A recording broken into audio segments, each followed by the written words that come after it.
오늘도 예배당에 나온 여러분들을 우리 주님의 이름으로 축복하고 환영합니다. 잘 오셨습니다. 오늘 참 쾌청하죠. 어제 저녁부터 오늘 새벽까지 비가 내리는데 추수기를 맞아 먼지가 좀 많았던 공기가 깨끗해졌습니다. 우리의 심령도 오늘 날씨같이 우리 하나님을 닮아 그렇게 청결했으면 참 좋겠습니다. 우리가 함께 말씀을 볼까요? 구약성경 열왕기하 14장입니다. 열왕기하 14장 열왕기서를 쭉 말씀을 강론하고 있는데요. 오늘은 열왕기하 14장까지 왔습니다. 아마 이제 내년 2월, 3월 초쯤 되면 열왕기가 다 끝날 것 같고요. 신약으로 또 넘어가겠습니다. 열왕기하 14장. 우리가 어린 자녀들과 함께 통합 예배를 드리고 있어요. 그래서 아이들이 읽기에 좀 편하도록 번역된 쉬운 성경을 주일 설교 본문으로 제가 사용하고 있는데요. 개역 성경이나 개역 개정판, 외국 생활을 오래 하신 분들은 외국어 성경을 그냥 보셔도 됩니다. 원래 원서는 히브리어로 기록된 것을 번역했으니까 여러분 이걸 양해해 주시기를 바라요. 열왕기하 14장 제가 쉬운 성경으로 먼저 읽을게요. 29절까지 가지고 계신 성경 그대로 우리 한 절씩 교독해 보겠습니다. 1절 제가 먼저 읽습니다.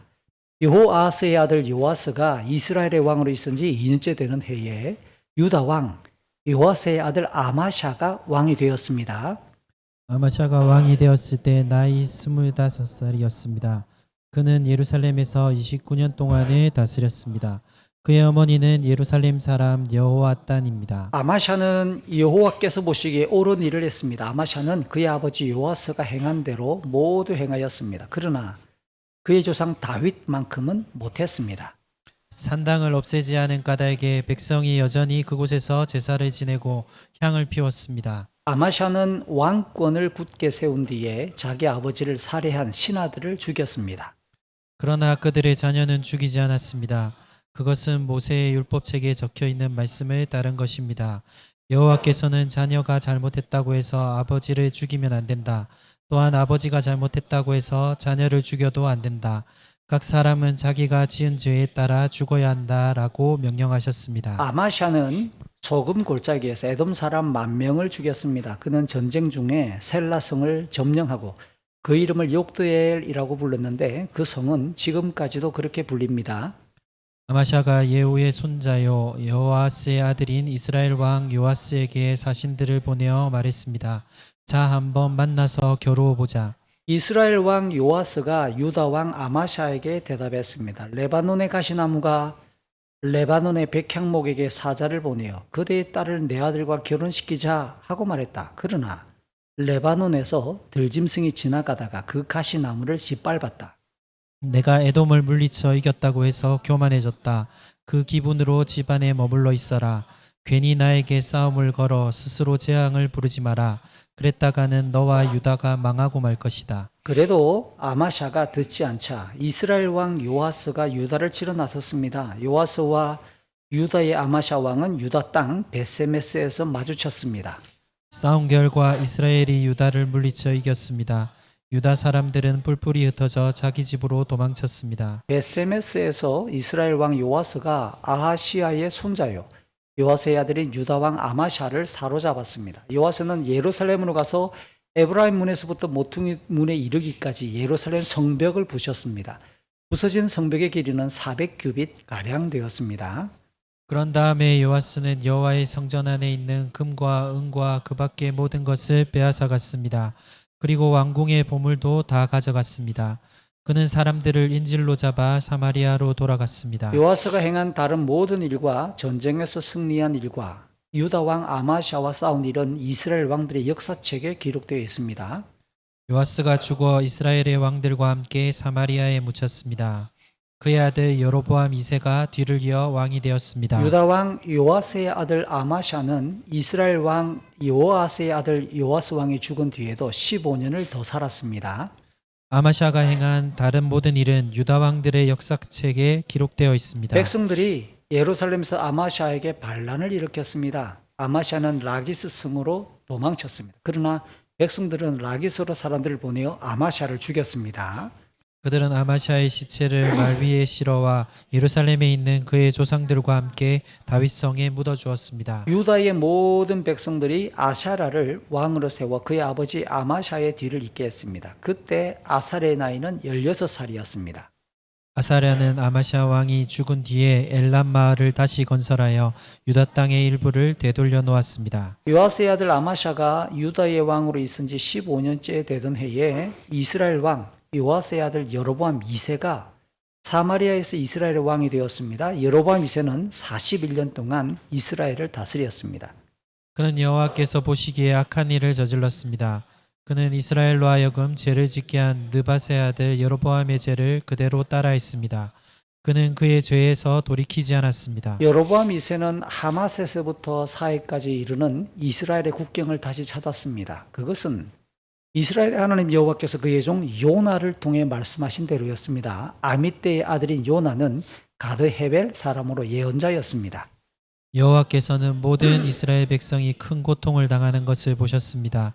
이스라엘의 종이나 자유자나 남아있는 사람이 없었으며 도와줄 사람은 한 명도 남지 않았습니다. 그러나 여호와께서는 이스라엘을 완전히 없애버리겠다고 말씀하신 적이 없었습니다. 여호와께서는 요아스의 아들 여로보암 2세를 통해 이스라엘 백성을 구원하셨습니다. 여로보암 2세가 행한 다른 모든 일과 전쟁에서 승리한 일과 또 유다가 차지하고 있었던 다마스커스와 하마 땅을 다시 찾은 일은 오늘의 역사책에 같이 기록되어 읽겠습니다. 있습니다. 여로보암 2세가 죽자 그는 그의 조상들 곧 이스라엘의 왕들과 함께 사마리아에 묻혔습니다. 그의 아들 스가랴가 뒤를 이어 왕이 되었습니다. 아멘. 종종 지체들이 성도님들이 성경 읽기에 관하여 묻곤 합니다.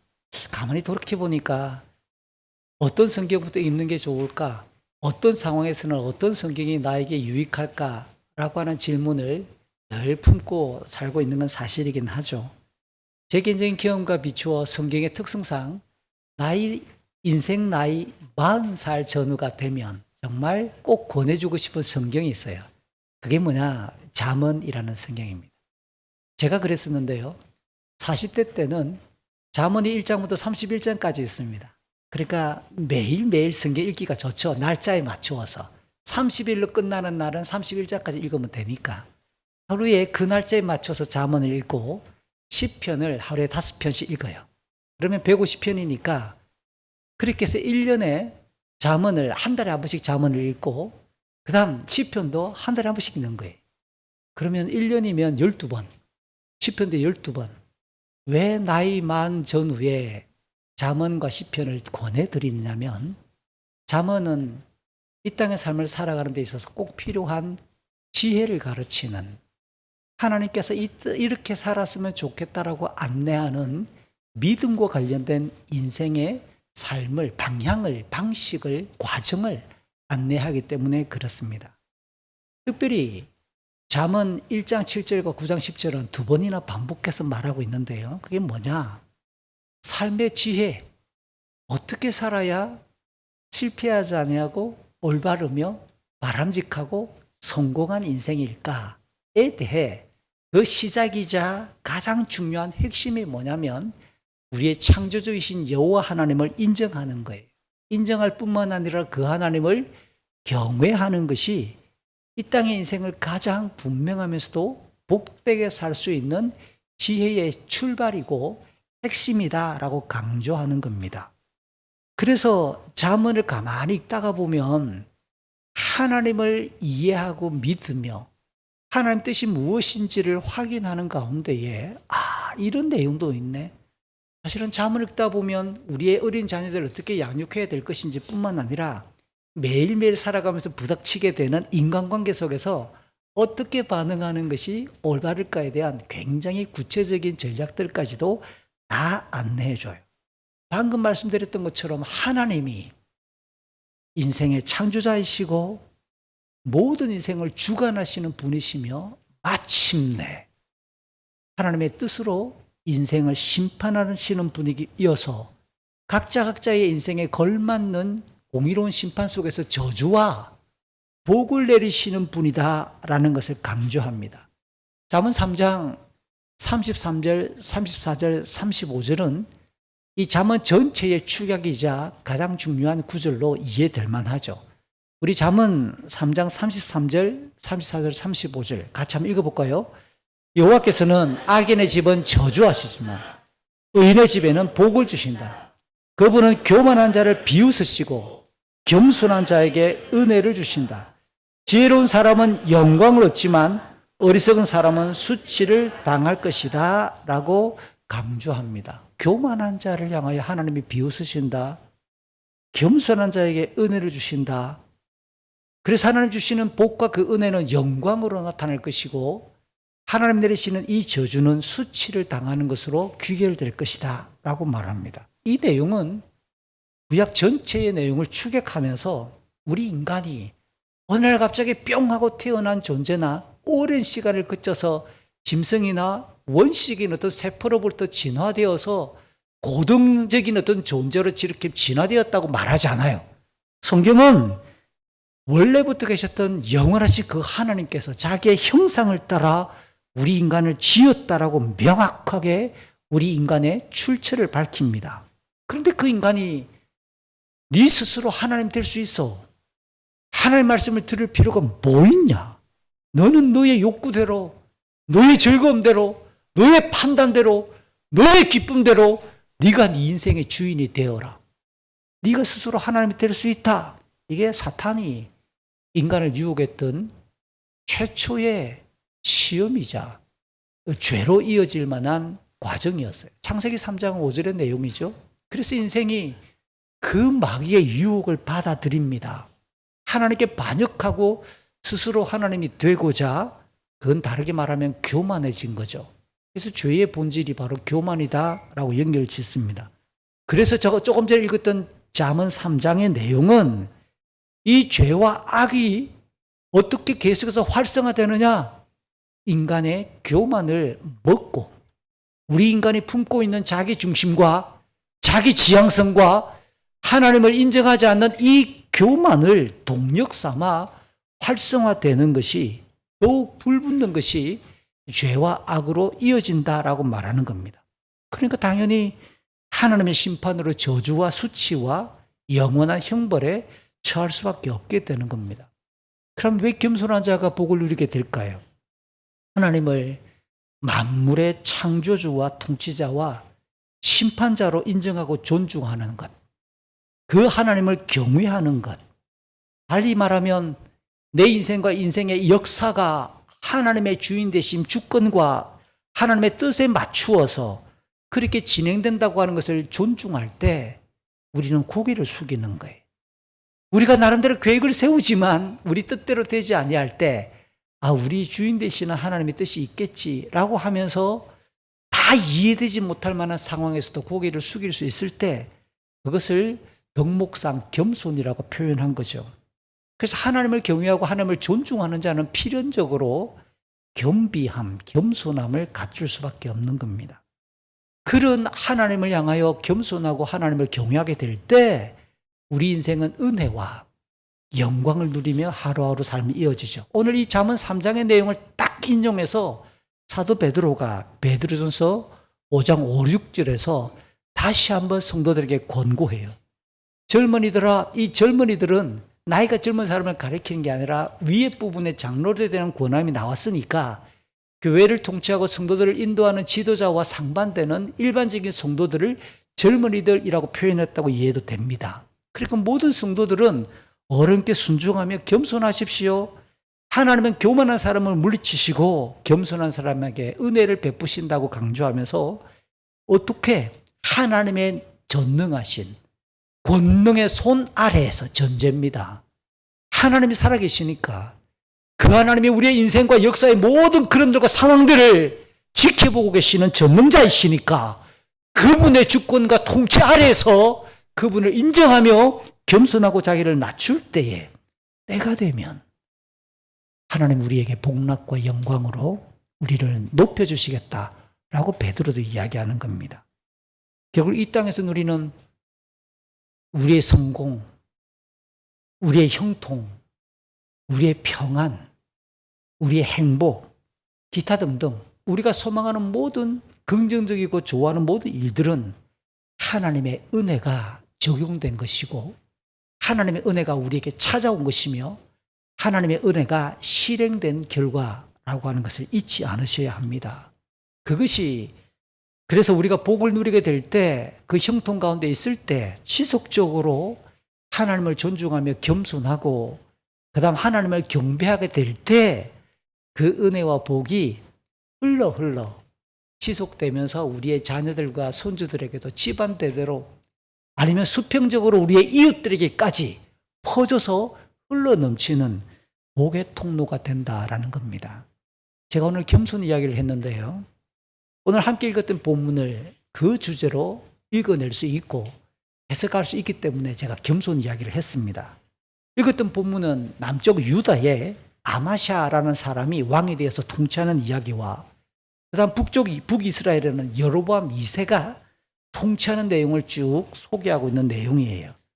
공통적인 게 뭐냐? 이들이 형통의 복을 누립니다. 전쟁에서 승리를 합니다. 그럼 조금 전에 제가 이야기했던 대로 하면 하나님을 믿었던 언약의 백성들이니까 하나님의 백성들이니까 다른 나라와 전쟁에서 이겼습니다. 누가 이기게 하셨다고요? 하나님이. 하나님께서 그들에게 복을 주셔서 이기게 하셨으면 어떻게 해야 되죠? 겸손해야 돼요. 근데 이들의 공통점은 뭐냐? 자만합니다. 교만해지고요. 자기가 마치 잘났고 자기가 잘해서 이긴 것처럼 착각에 빠져서 하나님께서는 도리어 그들이 무너지게 되고 여전히 그들은 자만과 교만에 빠져 범죄하는 악행을 서슴지 않는 장면을 오늘 열왕기하 14장은 고발하는 거예요.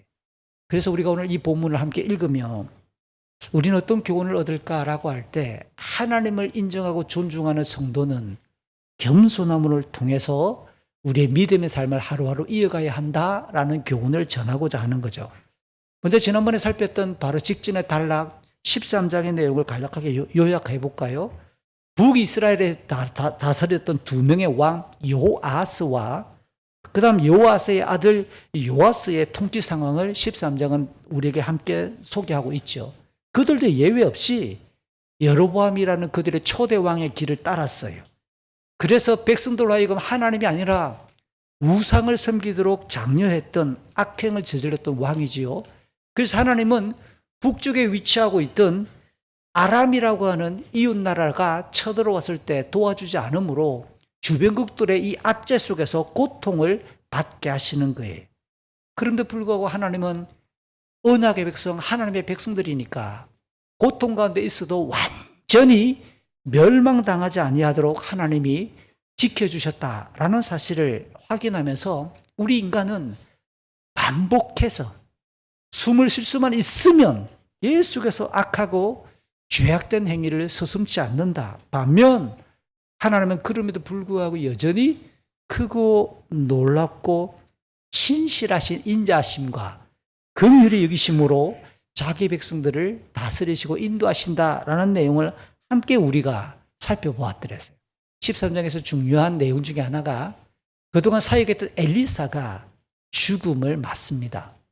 엘리야에 이어서 엘리사가 북이스라엘 땅에서 활동하고 하나님의 말씀을 증거했었는데 그가 죽었다고 말하는 것은 이스라엘 사회의 등불이 꺼져버리는 거예요. 이제 그동안 하나님의 뜻을 밝혔고 주변국들보다 고통을 당할 때 하나님의 살아계심과 인도하심으로 그렇게 국가의 안보를 이끌었던 엘리사가 죽었으니까 그리고 엘리사의 뒤를 잇는 대표 선지자가 세워지는 장면이 없는 것으로 보아 이제 이스라엘의 역사가 앞날이 계속해서 어둡다가 멸망으로 치닫겠다라는 것을 예고하는 거죠. 이런 상황을 바탕으로 오늘 본문으로 들어옵니다. 본문 1절과 2절을 보니까 북이스라엘의 요아스가 통치할 때 2년째가 되었을 때 남쪽 예루살렘을 중심으로 남유다에서는 아마샤가 25세의 왕이 되어서 29년 동안 다스렸다고 설명을 합니다. 아마샤 어머니는 예루살렘 사람 여호아단이라고 간략하게 습관처럼 정형화된 내용으로 그렇게 소개해 주죠. 이미 앞에서 아마샤가 왕이 되었던 그 배경을 12장 18절 이하에서 간략하게 소개했었어요. 그리고 동일한 내용을 좀 더 자세하게 다루었던 역대하 24장에서도 아마샤가 왕이 되는 과정을 소개했었지요. 실제 이 아마샤는 아버지 요아스 왕이 아람의 침략에, 이웃 나라 주변국들과 싸움에 침략에 맞서다가 아버지가 부상을 입었어요. 근데 놀랍게도 두 명의 신하가 아버지를 살해합니다.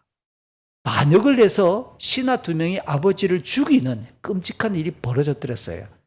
그런데 불구하고 이 두 명의 신하가 왕을 죽이고 반역을 일으킨 것은 성공하지 못하고 실패로 끝나는데요.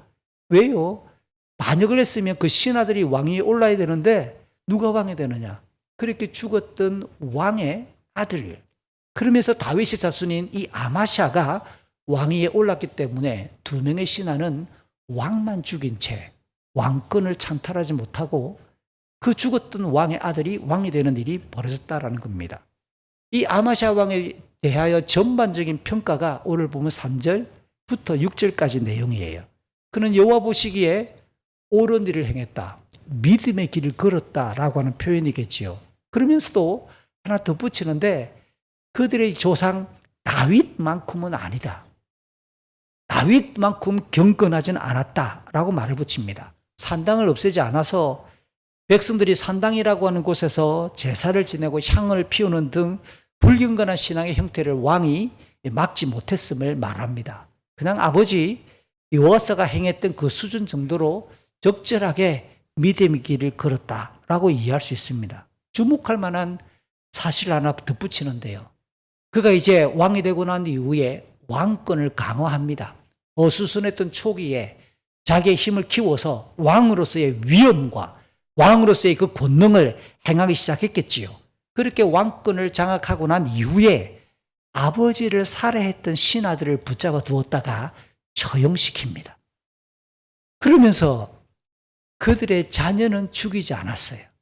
이 고대 사회의 드라마나 영화를 보면 그렇게 해서 멸문지하, 아버지가 잘못하고 누가 잘못하면 뭐 모든 집안의 사람들, 자녀들까지 쌍그리 그냥 이렇게 귀족에서 파하고 양반에서 파하고 귀양을 보내고 뭐 이런 거 종종 등장하잖아요.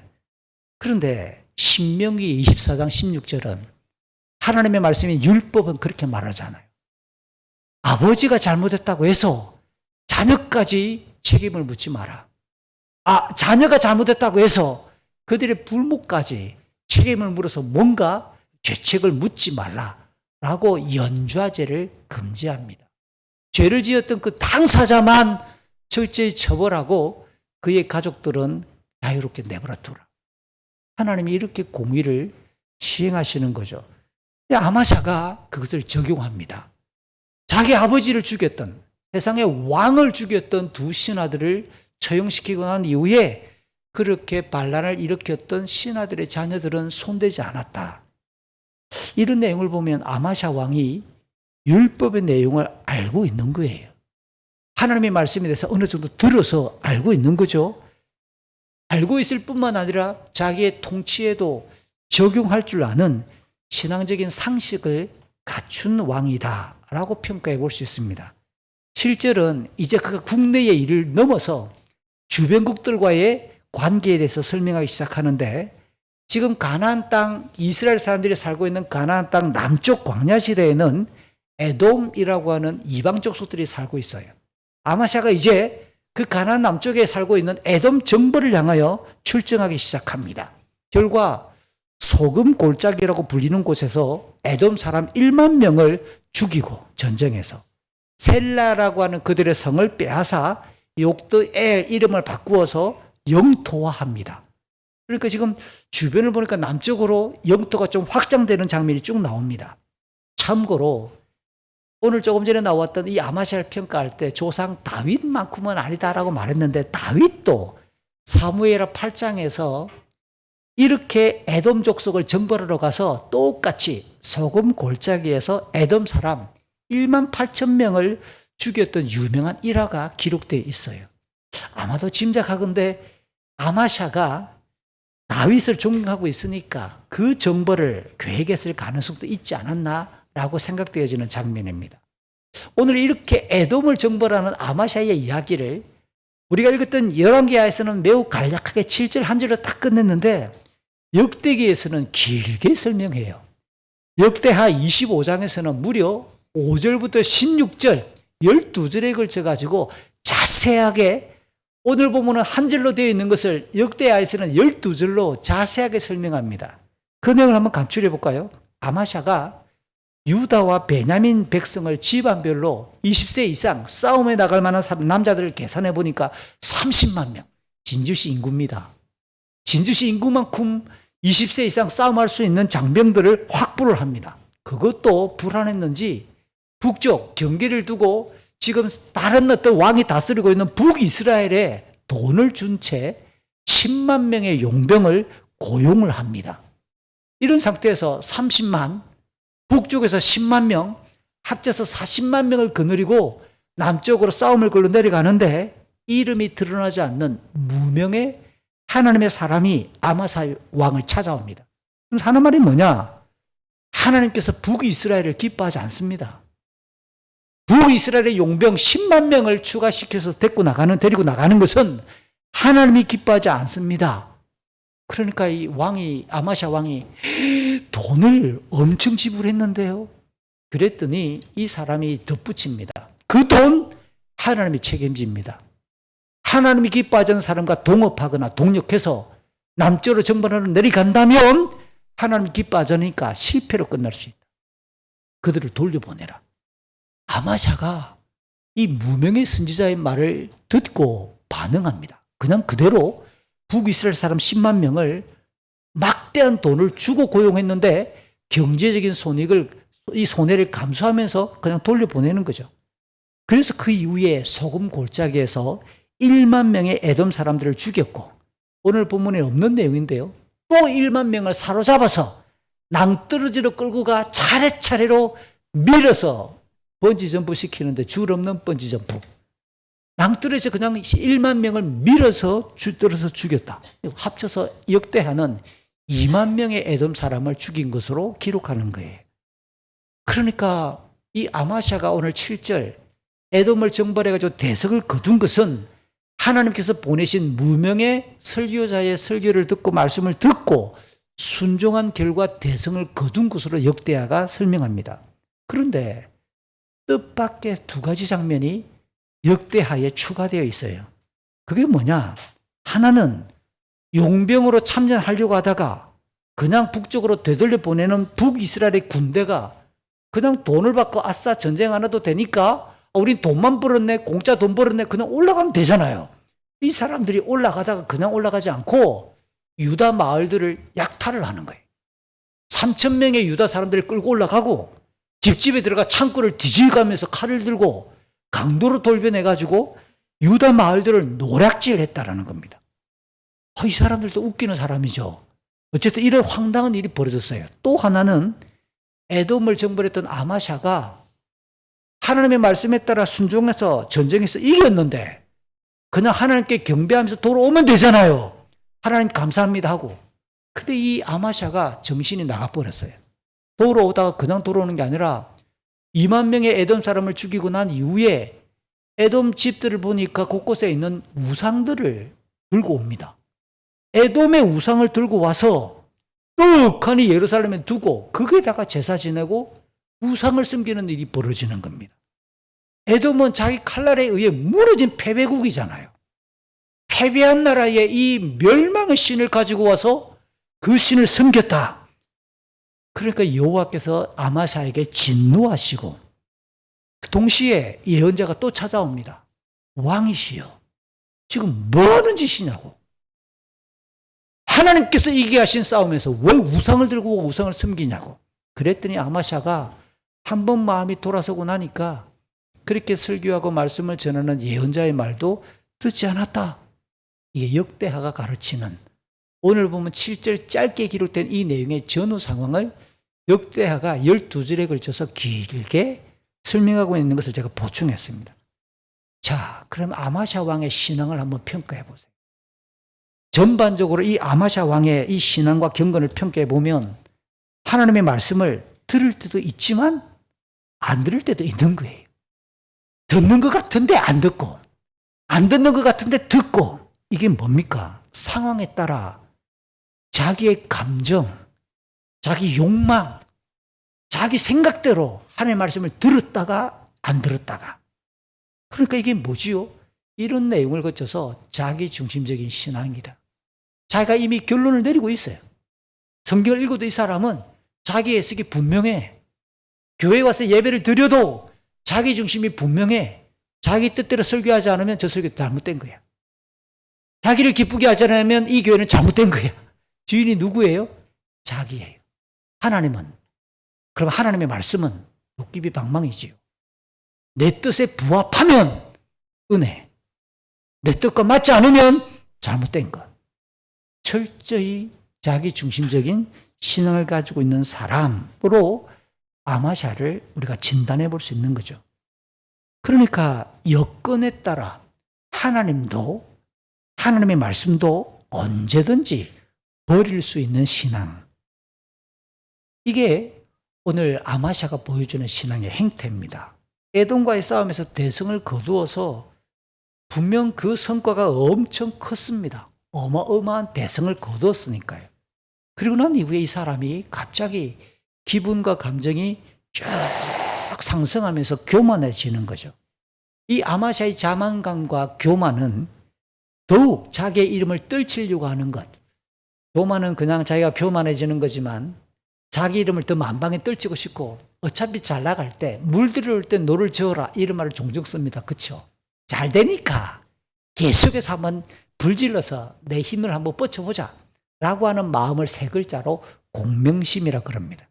구구사전을 찾아보면 자기 이름을 더 떨치려고, 자기 이름을 더 과장하려고, 자기의 어떤 형통과 성공을 더 이렇게 불지르려고 막 부풀어 오르는 그 마음, 교만이 폭발하기 직전의 그 마음, 이런 것을 공명심이라고 하는데요.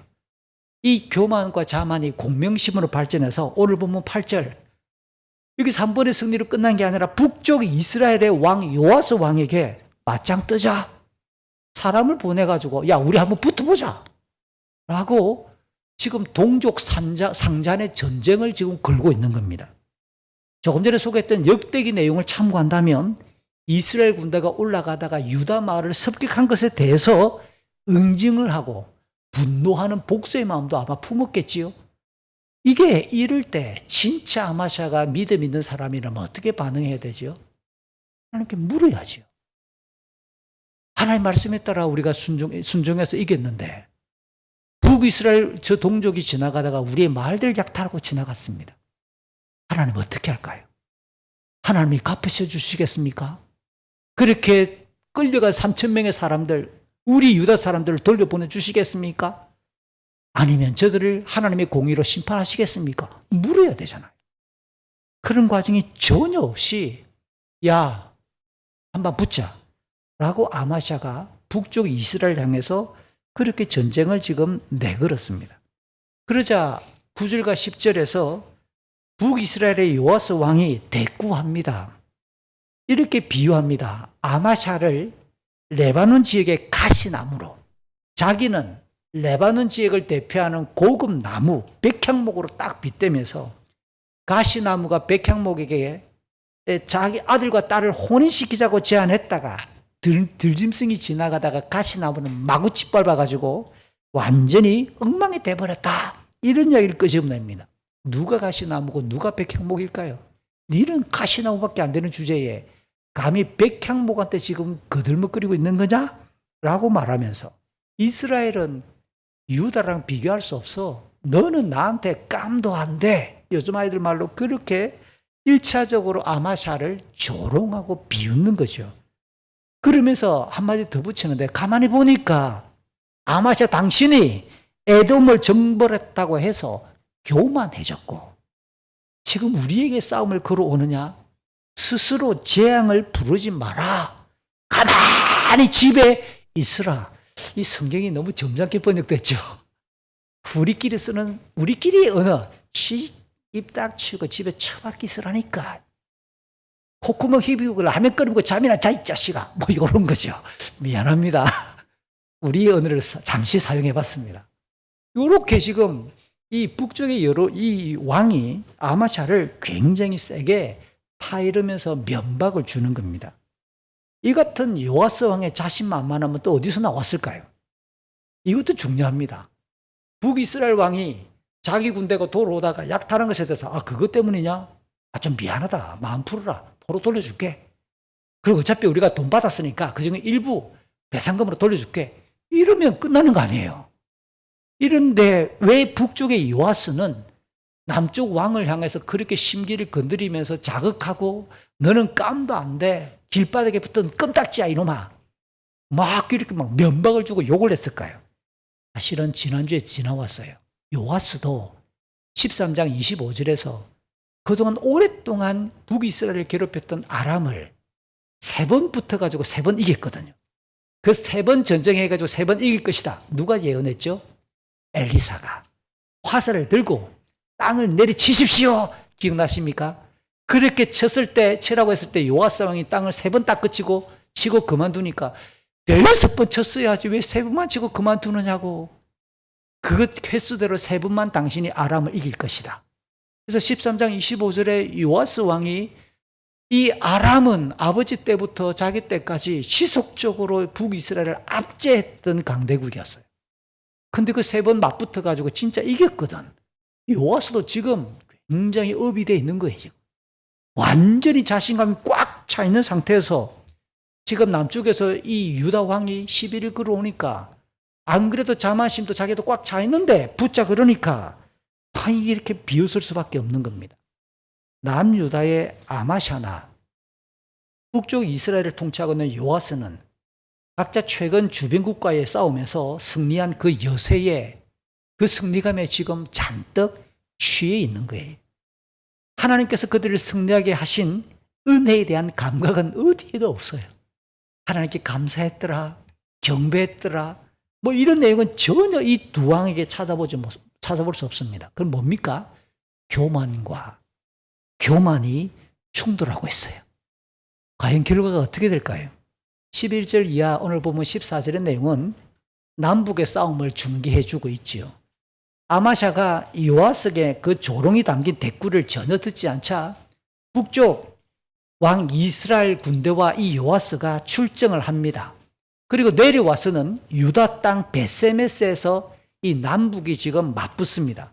이 베세메스는 예루살렘에서 서쪽 20km 쭉 떨어져 있는 곳으로 남쪽과 북쪽을 연결하는 주요 도로가 관통하는 경리주 중에 하나예요. 북쪽에서 쭉 밀고 내려와서 지금 이렇게 남유다 사람들과 함께 붙게 되는데 싸움의 결과는 간단합니다.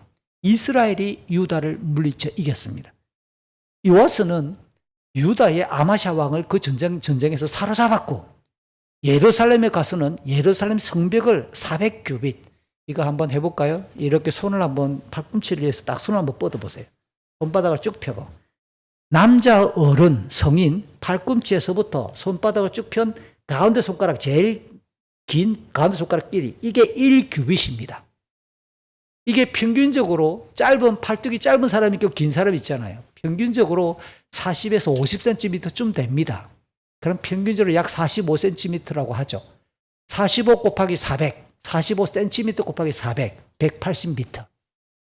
그러니까 북쪽에서 왕이 남쪽 왕을 사로잡아가지고 예루살렘까지 20km 동쪽으로 와서 올라와가지고 예루살렘의 이 성벽을 한 180m에서 200m가량을 허물어 부르는 거죠.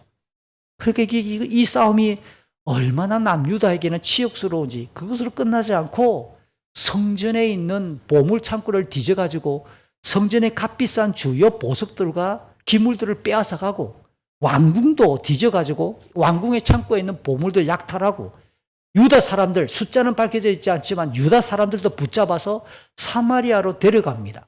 지금 북이스라엘이 하는 이 짓거리를 보세요. 예루살렘 성전이 있는 예루살렘 성벽을 180m 이상 부서뜨리고요. 성전 보물을 약탈하고 왕궁을 약탈하고 유다 사람들을 포로로 잡아 그 인질로 끌고 갔다. 지금 하는 짓이 이게 하나님을 믿는 백성답습니까? 이방 족속들이 하는 행태 같습니까? 그러니까 북이스라엘의 이 사람들이 하는 짓도 딱 하나님을 전혀 알지 못하는 이방 사람들과 같은 만행을 지금 저지르고 있는 거예요. 독하지요. 그들의 조상이 아브라함이잖아요. 그들은 똑같이 야곱의 후손들이잖아요. 그들도 모세로부터 전해졌던 율법을 들었던 사람들이잖아요. 그런데 어떻게 이렇게 똑같이 만행을 저지를까요? 우리에게 적용해보면 교회 다닌다고 해서 예수님 믿는다고 해서 우리가 똑같이 성경이 가르치는 성령의 열매가 항상 가득 찬 건 아니거든요. 우리도 때때로 굉장히 잔혹하고 우리도 비열하고요. 우리도 굉장히 탐욕스럽고요. 우리도 음란할 때가 얼마나 많은지 몰라요. 그러니까 하나님의 은혜가 떠나버린 사람, 하나님의 말씀 앞에 순종하지 않는 사람, 하나님을 두려워하지 않는 불경건한 사람은 껍데기만 하나님을 믿는 백성 같지만 하는 짓거리는 똑같이 불신자처럼 저열하고 비열하며 악독한 만행을 저지를 수 있는 본성이에요.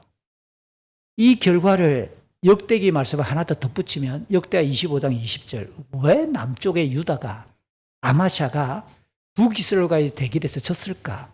그건 아마샤 왕이 에돔에서 가져왔던 우상을 섬긴 대가로 하나님께서 요아스의 승리를 주관하시고 섭리하셨다라고 기록하는 거예요. 그러니까 예루살렘이 쑥대밭이 되고 아마샤 왕이 붙잡히게 된 이 일은 하나님의 언약의 말씀에 의해 내리시는 징벌이라고 우리가 해석할 수 있을 것입니다. 흥미롭게도 오늘 보면 15절과 16절에서 유다와의 싸움에서 승리를 거두고 승승장구할 것 같았던 북이스라엘의 요아스 왕은, 자 보세요. 이 요아스 왕이 아람과의 세번대 전쟁에서 13장 이겼지요. 남쪽 유다가 까불다가 올라오니까 여기도 또 이겼지요. 계속 이기고 있는데 이쯤 되면은 뭔가 요아스 왕이 날개를 달고 하늘을 쫙 비상하면서 뭔가 엄청난 일을 계속 잘 나갈 것 같잖아요. 근데 오늘 15절과 16절은 뜬금없습니다. 북이스라엘의 요아스 왕이 별다른 기사 없이 죽어버리고 사마리아에 묻혔고 그의 아들 여로보암 2세가 왕이 되었다라고 하는 말로 마무리돼 버려요. 왜 승승장구하던 이 잘 나가던 사람이 갑자기 죽음의 이야기로 11개 하나 마무리해 버릴까? 이거는 지금까지 흘러왔던 11개 상하의 기록의 맥락과 일치합니다. 뭐냐? 이 요아스 역시 여호와 보시기에 악했고 13장 10절 이하 13장에 나왔던 거죠. 백성들에게 우상 숭배를 장려했던 그런 악한 왕이었기 때문에 아무리 인간적으로 승승장구하고 형통하고 잘 나간다 하더라도 그는 하나님의 복락을 지속적으로 누리지 못하고 어떤 원인인지 알 수 없으나 평안을 많이 누리지 못한 상태로 하나님의 징벌로 그도 죽고 말았다라고 11개 전체의 맥락으로 이해할 수 있는 죽음이에요.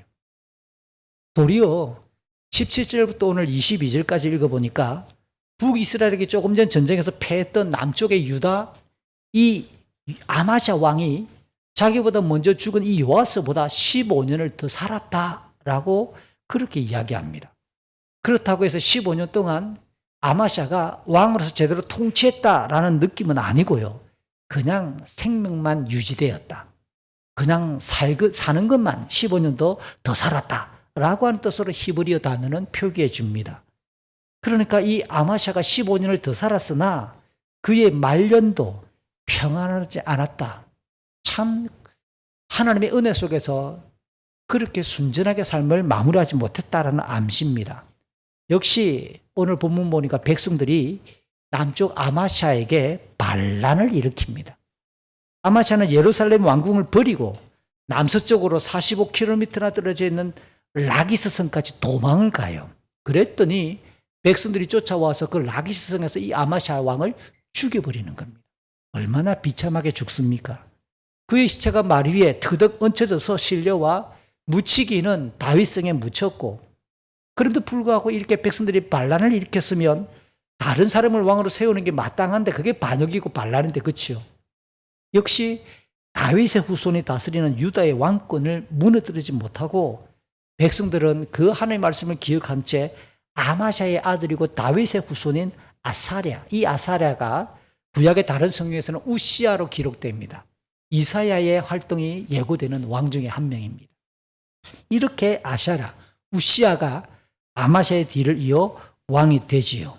이 아샤랴 왕이 엘랏을 그렇게 건설해서 유다 땅의 한쪽 일부를 또 확장하는 이야기를 기록합니다.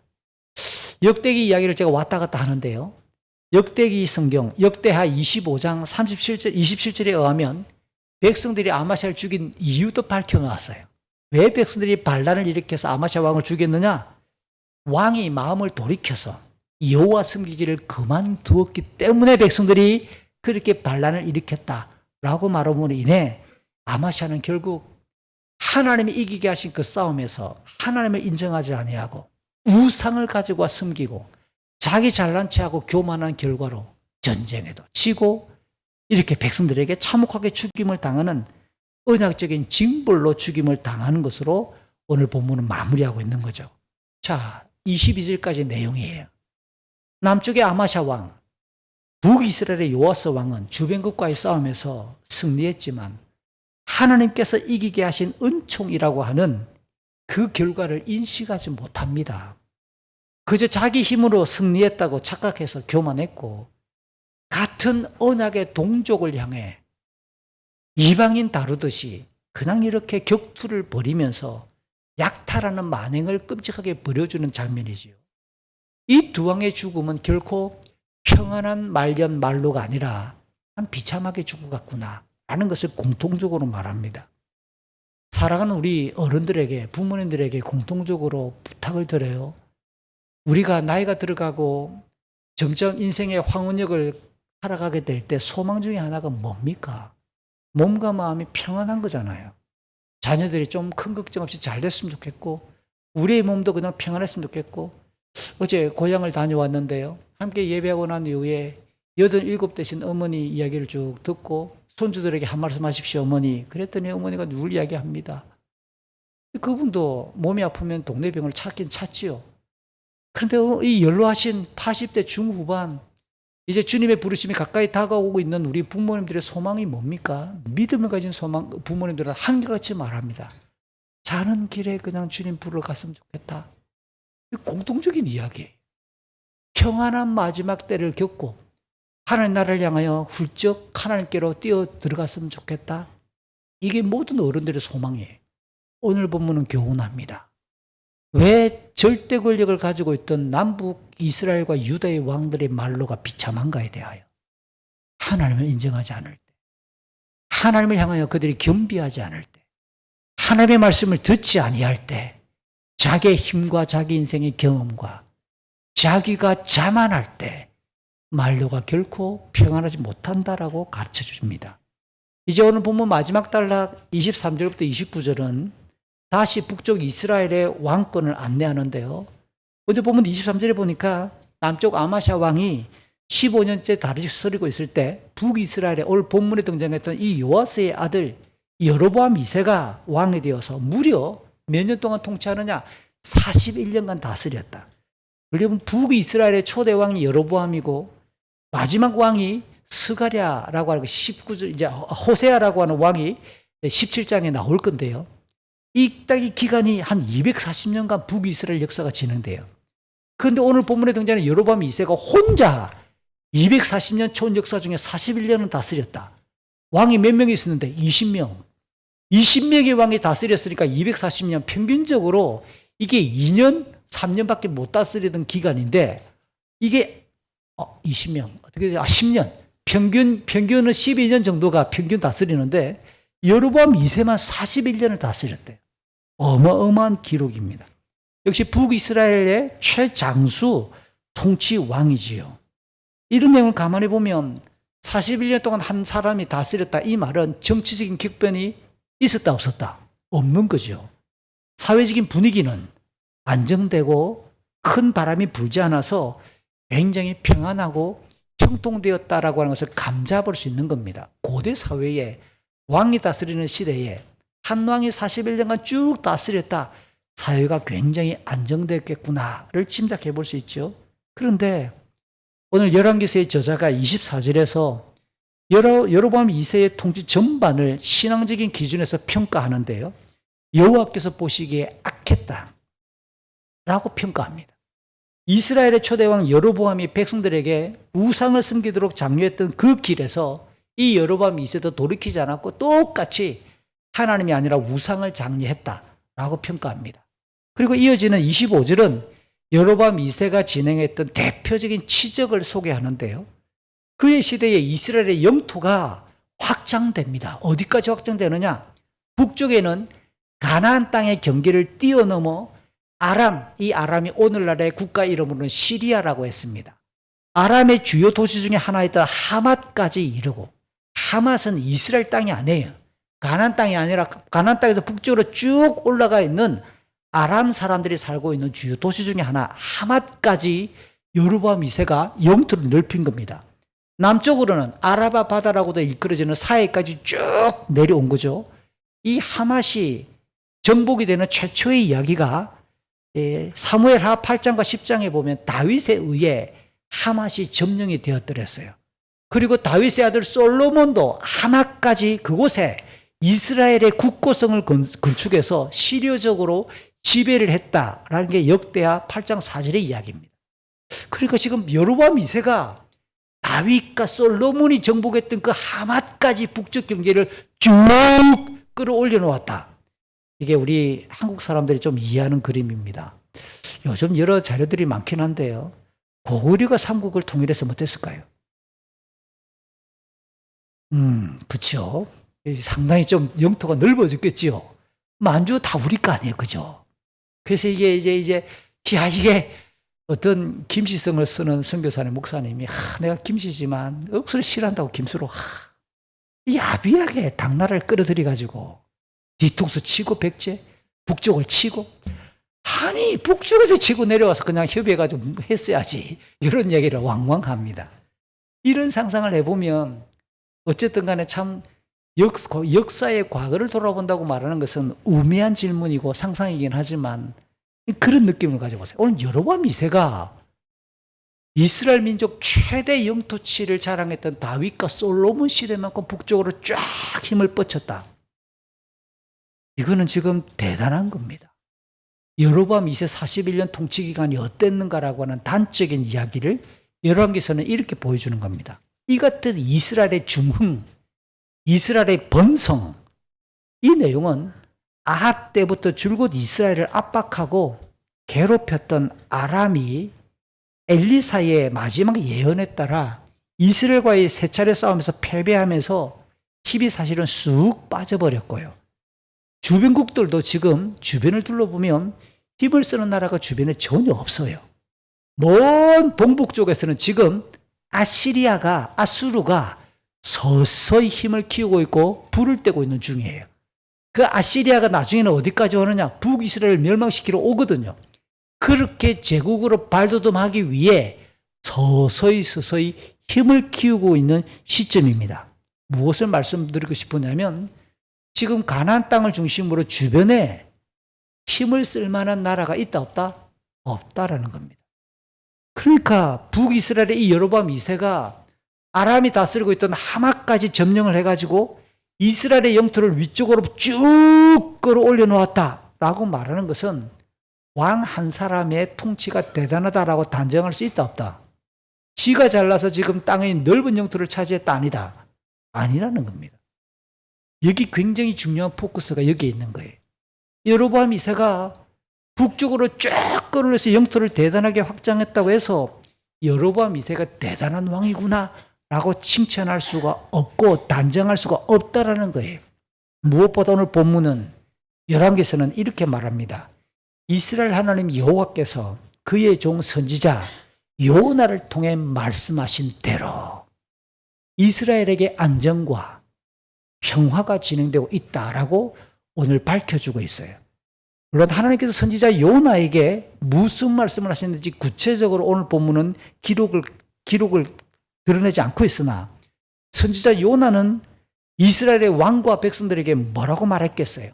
하나님께서 우리를 평화롭게 하실 것이고 안정되게 하실 것이고 번성하게 하실 것이다 라고 하는 내용을 분명히 선지자니까 전했겠지요. 오늘 보면 다음 26절과 27절을 보니까 여로보암 2세 시절의 번영과 평안의 핵심적인 원인이 밝혀집니다. 그게 뭐냐? 여호와께서 언약의 백성인 하나님의 백성인 이 이스라엘이 그동안 크게 고통당하는 것을 지켜보셨어요. 그 상황에서 메인자는 종을 가리키고요. 그 다음 풀린 자, 이게 자유인입니다. 종이나 자유인이나 그 누구도 이스라엘을 돕고 이스라엘 고통 중에 있는 그 상황을 역전시킬 만한 인물이 한 명도 없었다. 이 내용은 여호아하스와 요아스 시대에 아람으로부터 압제를 당했던 그 고통의 역사를 소급해서 올라갈 필요가 있는 거죠. 그때 10장 32절 이하 그리고 13장 7절을 보면 아람이 이스라엘을 어떻게 압제했는데요. 타작마당에 먼지같이 짓밟았다. 타작마당에 먼지처럼 이스라엘을 압제했다라고 말하잖아요. 그렇지만 여호와께서는 이스라엘의 역사에서 완전히 사라지도록 하나님은 이스라엘을 완전히 없애버리시겠다고 말씀하지 않으셨기 때문에 오늘 여로보암 2세를 통해 이스라엘을 이기게 하시고 구원하셨다라고 그렇게 평가를 해주는 겁니다. 여기서 한 가지 의문이 풀리지요. 저는 사실 설교 준비하다가 굉장히 여기서 한동안 시간을 멈추었더랬어요. 어떤 점에서 멈췄느냐면 오늘 여로보암 2세를 가리켜서 본문은 뭐라고 말하느냐. 하나님 보시기에 악했다. 초대왕 여로보암처럼 백성들에게 우상을 장려하는 그 악에서 돌이키지 않았다. 그러면 그 다음 내용이 뭐가 나와야 되느냐면 지금까지 그의 통치는 몇 년이다 라고 할 때 일면 안 되는 거예요. 하나님은 공의로우신 분이니까 그의 악과 죄에 대해서 반드시 징벌하실 하나님이시니까. 그런데 41년 여기서 제가 멈춰버린 거예요. 와, 이게 뭐지? 그래서 자료를 찾아보면 41년이라는 기간이 북이스라엘 20명의 왕들 중에 제일 길다라는 것도 개인적으로 확인해보고 계속 확인했는데 오늘 본문이 답이 오는 겁니다. 뭘까요? 하나님 보시기에 악한 왕이었지만 41년이라는 역대급으로 제일 길게 통치할 수 있도록 하나님이 기회를 주신 거예요. 다시 말하면 하나님의 주권에 따라 자기 백성을 불쌍히 여기시는 하나님의 섭리로 여로보암 2세의 통치가 41년 제일 긴 거예요. 이게 왕이 예뻐서가 아니란 뜻입니다. 백성들이 착하고 신앙생활을 잘해서가 아니라 하나님 스스로 그 마음에 북받쳐 오르는 불쌍히 여기심과 하나님의 분명한 계획으로 인해 지금 이스라엘이 왕도 길게 통치하고 북쪽 아람이 다스리던 하만까지 쭉 올라가 그 넓은 땅덩이를 차지할 수 있도록 하나님의 특별한 계획 속에 이스라엘에게 지금 이런 놀라운 평안과 형통을 주고 계시다는 사실이에요. 왜 그러셨을까요? 분명히 선지자 요나는 하나님의 은혜로 지금 우리가 잘 되고 있다. 하나님의 은혜로 인해 지금 우리가 이렇게 번성하고 있다라고 하는 설교를 외쳤을 것이 분명합니다. 그러면 언약에 신실하신 하나님이시라면 오래 참으시고 크고 놀라운 인자심으로 지금 이스라엘 역사가 중흥기를 맞고 있는데요. 지금 이 중흥기에 대해서 놀랍게도 하나님 요나 외에 2명의 선지자를 더 파송해요. 대표적인 2명의 선지자. 여로보암 2세 시절에 북이스라엘 땅에서 활동했던 대표적인 선지자 2명. 그가 누굴까요? 하나님이 세우시는 사람 호세아, 아모스예요. 호세아는 호세아 1장, 2장, 3장을 통해 뭐라고 설교하느냐? 여호와께서 이스라엘을 향하여 신실한 사랑을 베풀고 있다는 것을 보여주기 위해 부정한 여인 고멜을 향하여 애정과 그 고멜이 바람나서 다른 남자랑 또 이렇게 눈 맞아 갔을 때도 여전히 그를 사랑함으로 쫓아가 값을 지불하고 되돌아오는 모습을 보여주는 겁니다. 그걸 통해서 하나님은 우리가 죄악 가운데 있지만 여전히 우리를 사랑하고 있어. 그걸 보여주는 거예요. 하나님의 사랑으로 우리가 지금 이렇게 잘 되고 있는 거야. 그걸 호세아가 온몸으로 자기 인생을 다 바쳐서 그렇게 지금 퍼포먼스 하면서 보여준 거 아니에요. 아모스는요. 아모스 4장과 7장을 보면 하나님이 이스라엘을 죄악된 그 길에서 돌이키게 하시려고 무척 애를 쓰시면서 몇 번이나 내리려고 하는 심판을 뒤로 미루고 계신다라고 아모스가 설교합니다. 그렇다면 이스라엘이 어떻게 반응해야 옳지요? 마땅히 여호와 하나님을 경외하고 율법을 준수해야 옳지 않을까요? 그러나 앞서 여로보암 2세를 향한 평가에서 드러났던 것처럼 이 왕과 이 이스라엘 사회는 우상 숭배의 길에서 돌이키지 않아요. 역시 아모스 선지자는 2장과 13장에서 그들의 우상 숭배를 2장에서 통렬하게 질타하죠. 호세아도 역시 그들이 우상을 섬겼다고 곳곳에서 질타합니다. 동시에 호세아가 7장과 12장에 가면 남쪽의 이집트, 동북 쪽에서 서서히 발흥하고 떠오르고 있는 그 아시리아를 이 여로보암 2세가 눈치껏 의지하느라 정신이 없다고 지적하는 거예요. 그러니까 이렇게 우상을 섬기고 있는 북이스라엘은 불의와 연약한 자랑 아니라 착취하는 것과 악행이 춤을 추고 있는 겁니다, 지금.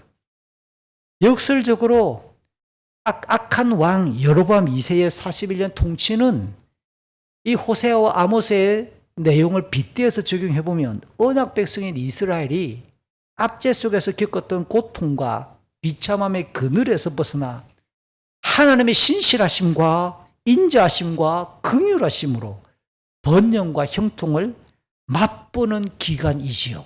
동시에 그들이 죄악에서 돌이킬 수 있도록 이게 만약에 이 하나님의 41년 동안의 번성 기간 동안 돌이키지 않으면 더 이상 구제할 방법이 없다라고 하는 것을, 이제는 멸망만 기다릴 것이다 라는 것을 알려주는 마지막 회개의 기회라는 거죠. 돌이키기를 바라시는 하나님께서 마지막으로 권고하시는 그 시간이 이 여로보암 통치 41년의 기간이고 형통과 복을 누리는 기간이라는 거예요. 이러한 하나님의 심정을 호세아 선지자가 14장과 6장에서 말합니다. 여호와께로 돌아가자. 이스라엘아, 내 하나님 여호와께로 돌아와라. 이 호세아가 외치는 거예요. 아모스도 5장 6절에서 말하죠. 여호와를 찾으라. 그러면 살 것이다. 그렇지 않으면 주께서 불같이 요셉의 자손을 멸망시킬 것이다 라고 그렇게 경고합니다. 아모스는 7장과 8장에서 말합니다.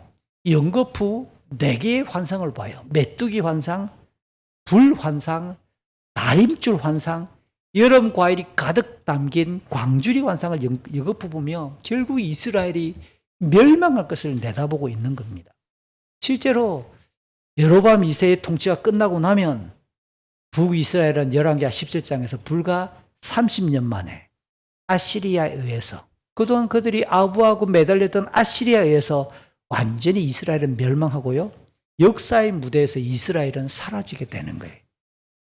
안타깝지만 여로보암 2세와 이스라엘의 백성들은 여호와 하나님의 섭리와 은혜로 주어진 이 번영과 평안임을 인정하지 않았고요, 호세아와 아모스가 공통적으로 그들이 누리는 이 번성이 그들의 힘으로 이루었다라고 하는 착각 속에서 그들이 교만했다고 이 2명의 선지자가 지적하고 있는 거예요.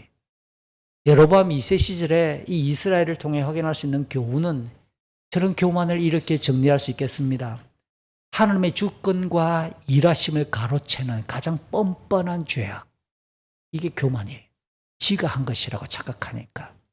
하나님 주신 은총을 지가 한 것이라고 착각하면서 하나님의 일하심과 영광을 가로채는 뻔뻔함, 이게 교만이죠.